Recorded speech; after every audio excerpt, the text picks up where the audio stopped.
after more than 40 days of lockdown in Shanghai. On May 15th, Shanghai announced that 15 districts out of 16 had reached social zero COVID, and that from May 16th, the city would be reopened in 3 phases to return to normal.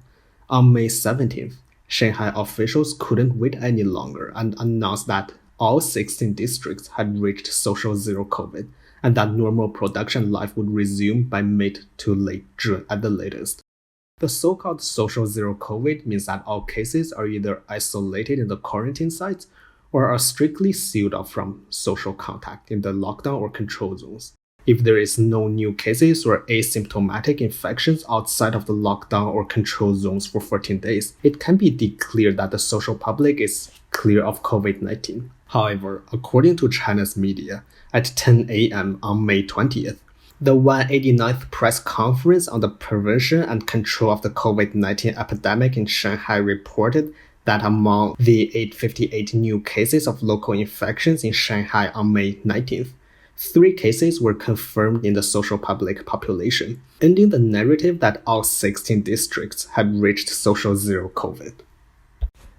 On May 19th, based on whether a community has any positive cases and its level of COVID exposing risk, all Shanghai communities are classified into 3 categories. 2,556 sealed zones, involving a population of about 630,000 people. 10,964 control zones, involving a population of about 2.11 million. And 58,026 prevention zones, involving a population of about 20.53 million. The total zone number of all 3 categories is 71,546. with a total population of 23.27 million. People in those of all 3 categories are still subject to strict control measures such as sealed off at home and do not leave the neighborhood, and they're subject to frequent nucleic acid testing. In fact, Shanghai, a city of 25 million people, has less than 7% of its population under the reopening that the authorities claim. The authorities' so-called reopening is completely lip service. Instead of reopening the areas that were locked down, more stringent measures have been taken. On May 19th, a video uploaded by a netizen showed a sealed-off area in Shanghai. The barbed wire that was used to block the area has been replaced by sturdy iron sheet walls.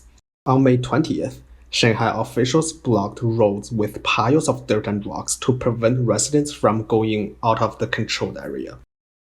It is reported that many workers at a Shanghai factory broke down mentally due to being sealed inside for too long. Some cried out loud, and some even slammed themselves on the walls. People were seen jumping from the building on both May 17th and 18th. On May 19th, in Shanghai Huayuan district, this woman jumped off a building. Thanks to the overhead electric cables, she was bounced off and her life was saved. A netizen posted a video showing that the streets were empty on May 16th, the first day of business resumption as the authorities propagated, and that people could occasionally be seen moving around. The metal fences of the stores were still tightly closed and the blocking tapes between the trees were still in place. According to Chinese Communist Party policies, the lockdown will be lifted if the area is cleared of COVID-19 for 3 consecutive days in the social public. However, according to a video uploaded by netizens on May 18th, the Shanghai city is still actually sealed, and normal life is still the dreams of the people. Some residents are doing foot spa through the iron gate, while others are getting their haircut through the iron fence. Here is a sealed factory, with vendors selling food through the fence. Shanghai authorities announced a gradual resumption of work and production. But on May 18th, the Lujiazui Financial and Trade Zone, which is located in Shanghai's new Pudong district, on the banks of the Hengpu River, was still empty. On May 19th, in Shujiahui, a formerly prosperous district, the so-called resumption of work and production looked like this. On May 19th, a video shot by a netizen shows that the store entrances are still guarded, and stores cannot open freely.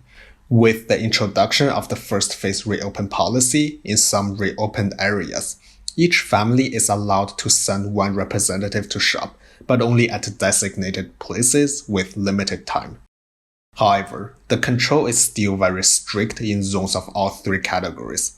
Residents in many of Shanghai's precaution areas have been notified recently that they can hold officially issued one-time passes to go out for a short period of time and to shop for essential supplies, food, and medicine at specific locations.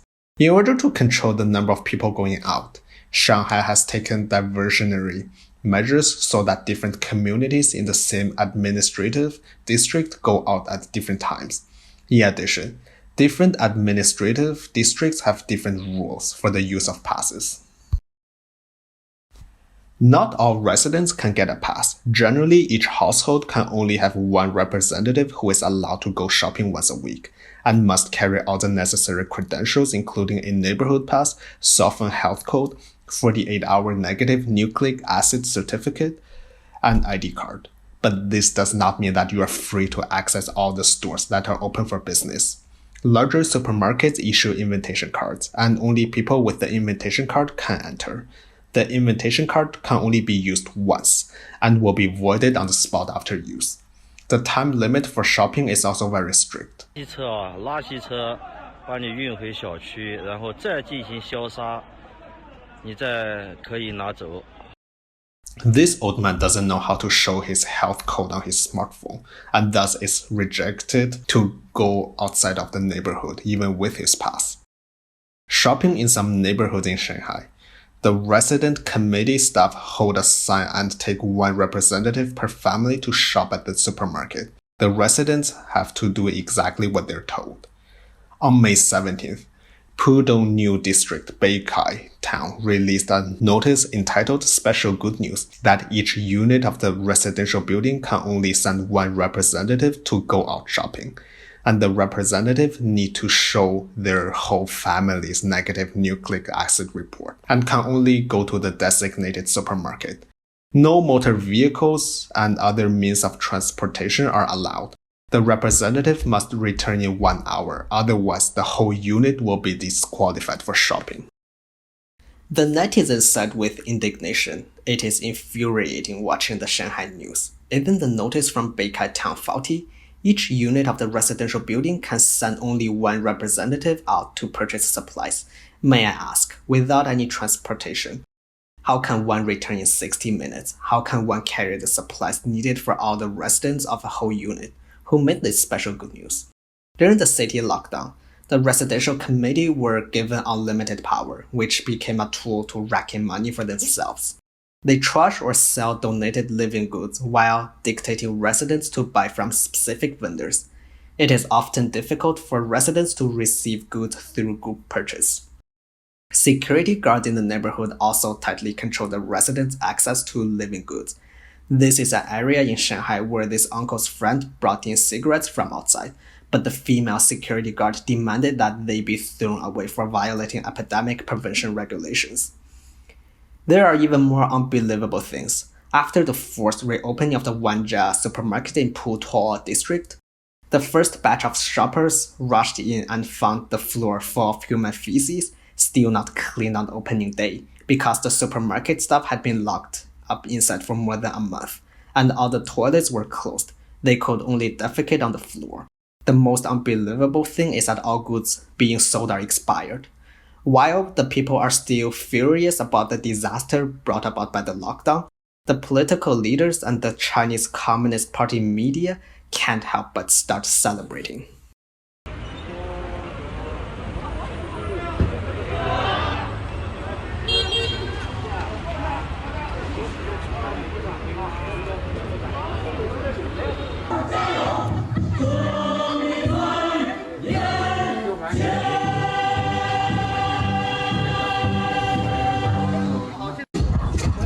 The video posted by a netizen shows that on May 18th, Longbai's San village in Shanghai's Minhang district was yet to be reopened, but the residential committee had already organized some people to pose for a reopening celebration, only to have the residents trash the scene and expose their farce.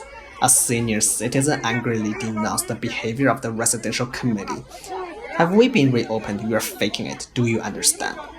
The Chinese media also made a strong case that Shanghai's prosperous things are coming back. The official media, People's Daily Online, showed a number of pictures of Shanghai supermarkets with abundant food on their Weibo account, but they were immediately reported by netizens to China's National Anti-Fraud Center, being accused of falsifying the pictures. The pictures had been taken down. A residential committee prepared various props for a photo shoot to celebrate the reopening, but none of the residents in the building complied. It was reported in the May 16th news that Shanghai's public transportation has gradually reopened, but this was exposed by netizens as fake news. On May 18th, Shanghai TV station made people pose for a photograph on a construction site to propagate the resumption of work. It's no wonder that some residents asked the residential committee, "This news said it has been reopened, can we go out?" The committee said it was only news. You can go out from the news site, not from the main gate of this neighborhood. 哎，这个大门好像就没开啊，这怎么回事？啊，不能走啊！啊，我听说已经复工复产了，现在首先已经说复工复产。啊，行吧，行，那我回去，Here is a video uploaded by a netizen on the 18th showing that two fires broke out in Shanghai that day. The firefighters had to get out of the fire truck to remove the barricades because the Bo-Sun intersection was still sealed by iron fences. During the more than 40-day lockdown of Shanghai, the most discussed topic among the people was how to escape from Shanghai. On the first day the lockdown was lifted, May 16th, the Shanghai Hongqiao railway station saw a tidal wave of people lining up with their luggage as if it were the end of the days.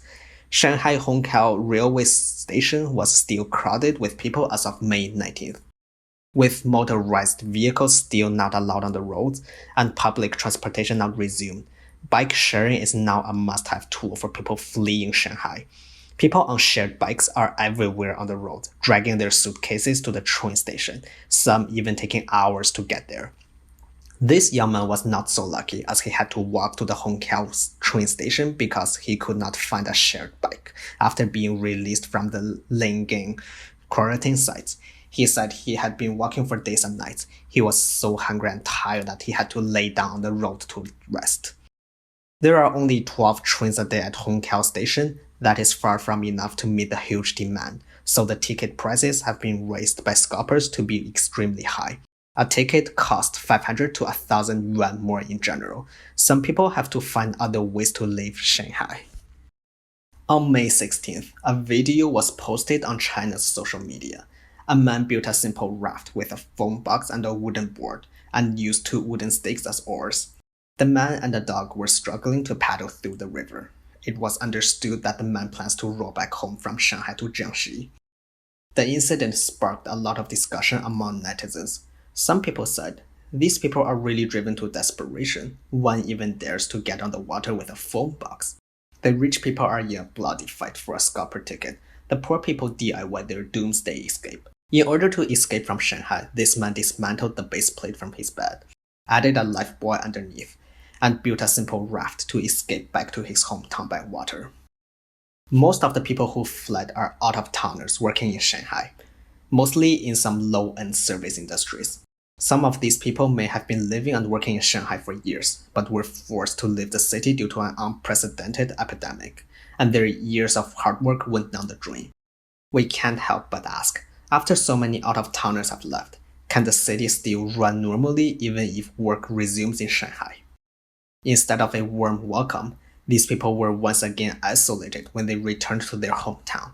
As soon as they got off the train, they were surrounded by local epidemic prevention staff with yellow lines, and then sent to isolation sites for quarantine. Even so, it was lucky to leave Shanghai. There are many wonders in Shanghai who are in even more miserable conditions. This person in the video is picking up food from a garbage can to feed himself. There are also people who sleep on the streets and are driven away by the police. This poor young man doesn't know what he's been through, wandering the streets alone.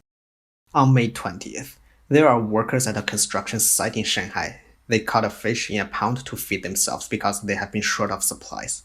There are travelers who have been sealed in the Peace Hotel for almost 2 months. When they saw someone coming, they asked a heartbreaking question, "Are you here to liberate Shanghai?" 天哪，在和平饭店住了快2个月。 There are people sleeping on the street at the train station. On May 18th, the situation of a couple from Jiangxi province was on the top of the search list, and as reported by many China's media. The couple, aged 60 or so, had gone to Shanghai for medical treatment and were discharged from the hospital when the city was locked down. They had no relatives in Shanghai and couldn't afford to pay for a hotel. So for 2 months, they slept on the streets. Anywhere can be their home, as long as they could shelter from the wind and rain, as long as they could lie down and sleep. After being reported by the media, they were finally able to return to their hometown. While most countries around the world are living with the virus, the Chinese Communist Party still insists on imposing a dynamic zero-COVID policy on people at all costs. The world is concerned about the one-size-fits-all city lockdowns, the massive nucleic acid testing at any time and anywhere, the frequency of secondary damages, and the tragedy of humanitarian disasters. The news of Shanghai's reopening is just like an act, and the resumption of business and the market is still just empty talk.